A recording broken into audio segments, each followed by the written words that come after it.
L is placed along the x-axis between x equals to 0 and x equals to L. The linear density mass per unit length rho of the rod varies with the distance x from the origin, as rho is equals to a plus bx. Find the SI units of A and B. Find the mass of the rod in terms of A, B and L. तो कह रहा है एक rod है जिसका length है L, वो x axis पे रखा हुआ है, प्लेस्ड किया हुआ है between x equals to 0 to x equals to मान लेते हैं ये है L. सो इस कुछ इस तरीके से है रॉड. ये हो गया x इक्वल्स टू 0 एंड ये L. एंड इसकी लीनियर डेंसिटी जो है सो दी गई है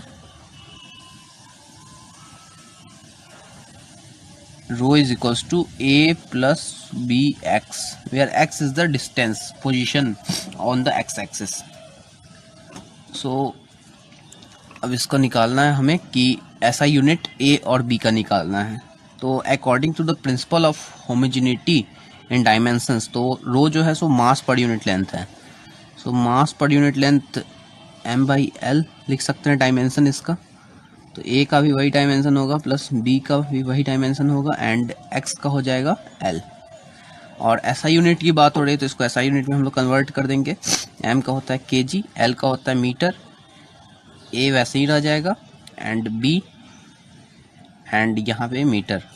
सो अब प्रिंसिपल ऑफ होमोजेनिटी के कारण a is equals to kg by meter and a का जो ऐसा यूनिट हो जाएगा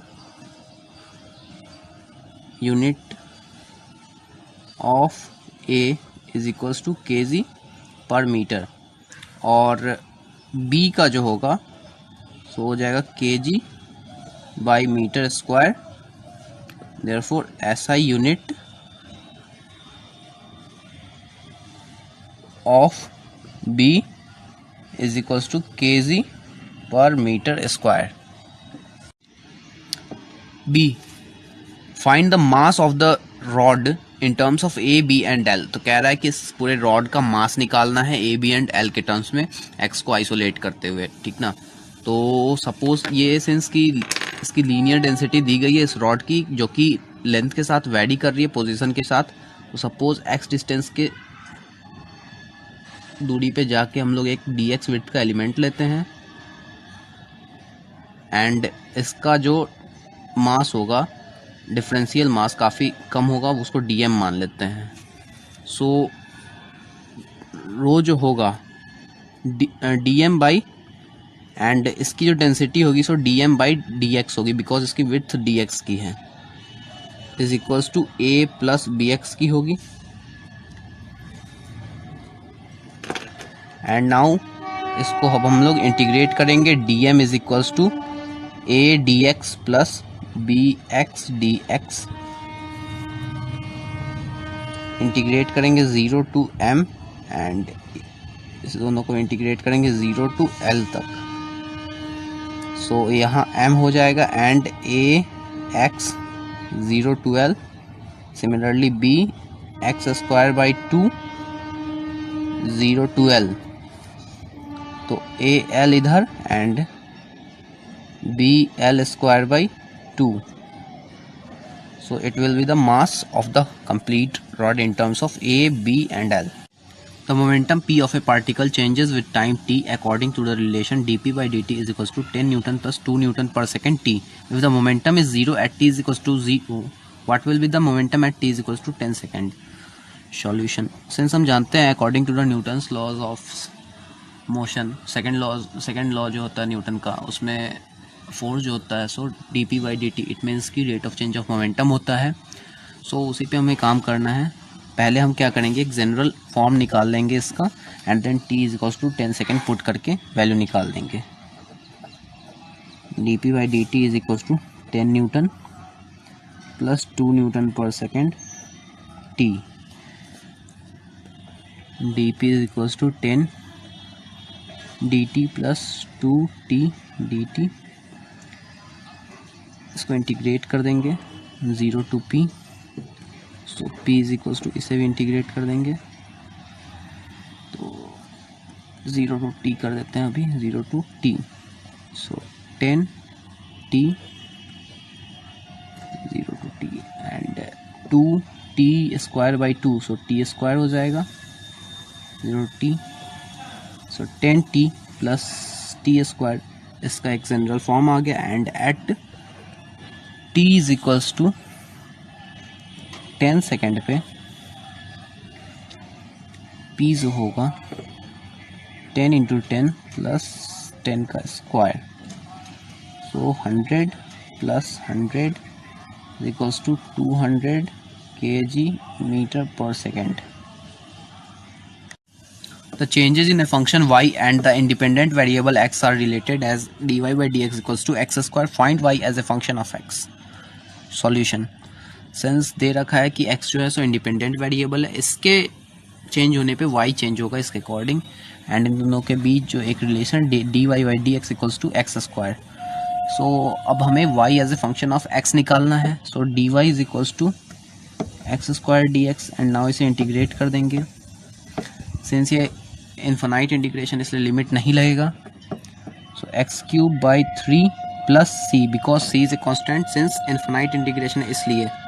सो y is equals to x cube by 3 plus c is an answer. Write the number of significant digits in a 1001।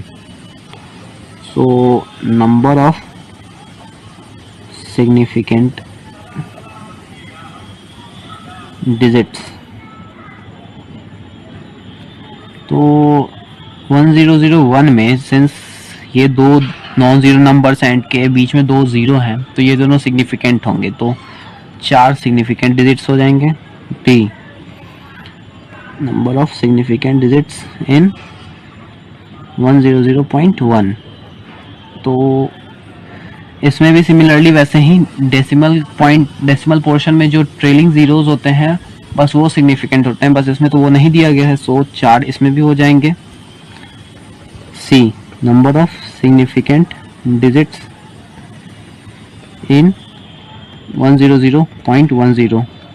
हाँ, इसमें decimal portion में जो trailing 1 zero है तो वो सिग्निफिकेंट होगा, सो 3 2 5।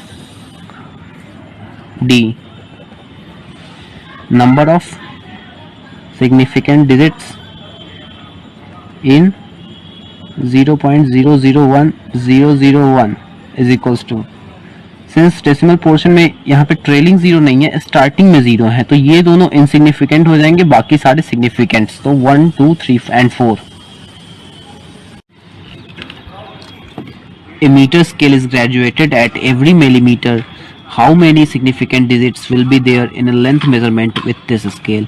कह रहा है एक मीटर स्केल है, मीन्स 1 मीटर का एक स्केल है जिसको ग्रेजुएट किया गया है एवरी मिलीमीटर में। इट मीन्स कि ये 1 मिलीमीटर के यूनिट को ईजिली मेज़र कर देगा। सो स्टार्टिंग फ्रॉम और 1 मीटर तक के यूनिट को मेज़र कर सकता है। सो हर एक मिलीमीटर पे इसको ग्रेजुएट किया है। इट मीन्स कि ये 1 मिलीमीटर से स्टार्ट होता है एंड 1 मीटर पे ख़त्म हो रहा है। तो 1 मीटर में सिंस हम जानते हैं 1000 मिलीमीटर आता है, और पूछ रहा है कि how many significant digits will be there in a length measurement with this scale. तो कितने सिग्निफिकेंट डिजिट्स आएंगे इसको मेज़र करते वक्त।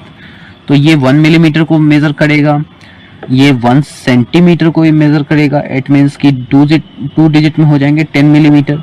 ये 1 डेसीमीटर को भी मेज़र करेगा। 1 डेसीमीटर मीन्स 10 सेंटीमीटर, और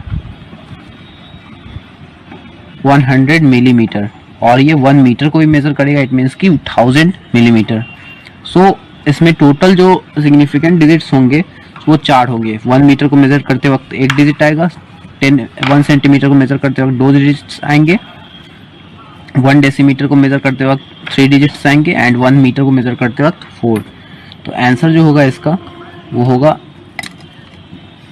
1 2 3 एंड 4। 1 जब 1 मिलीमीटर को करें, एंड सिमिलरली अप टू 4 जब 1 मीटर को करें। So this is the answer.